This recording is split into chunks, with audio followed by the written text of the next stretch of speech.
নামাজ পড়লেই খাবার ফ্রি খাওয়ান ঝিনাইদহের মহেশপুরের আব্দুল মজিদ মণ্ডল। শুধু নামাজি নয়, তার মেহমানখানায় এতিম, হাফেজ ও প্রান্তিক কৃষকদের জন্য রয়েছে বিনামূল্যে খাবার সুযোগ। যারা 5 ওয়াক্ত নামাজ আদায় করে বা যারা 1 ওয়াক্ত নামাজও পড়ে তাদের জন্য সম্পূর্ণ খাবারটা আমি ফ্রি বিতরণ করি।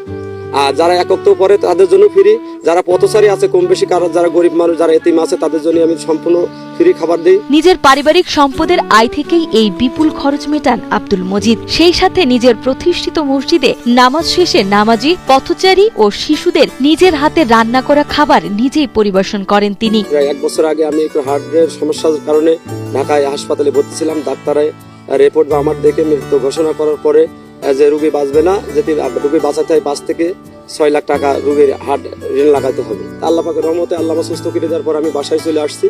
আসার পর একটা উদ্যোগ নিলাম। এই মহতি উদ্যোগের নেপথ্যে রয়েছে এক অলৌকিক বেঁচে থাকার গল্প। বছরখানেক আগে আব্দুল মজিদ মণ্ডল হৃদরোগে আক্রান্ত হয়ে চিকিৎসকের শরণাপন্ন হন। তখন চিকিৎসকরা জানান তার বাঁচার সম্ভাবনা ক্ষীণ এবং চিকিৎসার জন্য প্রয়োজন প্রায় 6 লাখ টাকা। জমিজমা বিক্রি করে অনিশ্চিত চিকিৎসার পথে না গিয়ে তিনি আল্লাহর উপর ভরসা করে বাড়ি ফিরে আসেন। সিদ্ধান্ত নেন নিজের জমিতে মসজিদ নির্মাণ করবেন এবং মানুষকে বিনামূল্যে খাওয়াবেন। সেই থেকেই শুরু হয় তার এই ফ্রি হোটেল, যেখানে সকাল বিকাল সবসময় থাকে খাবারের আয়োজন।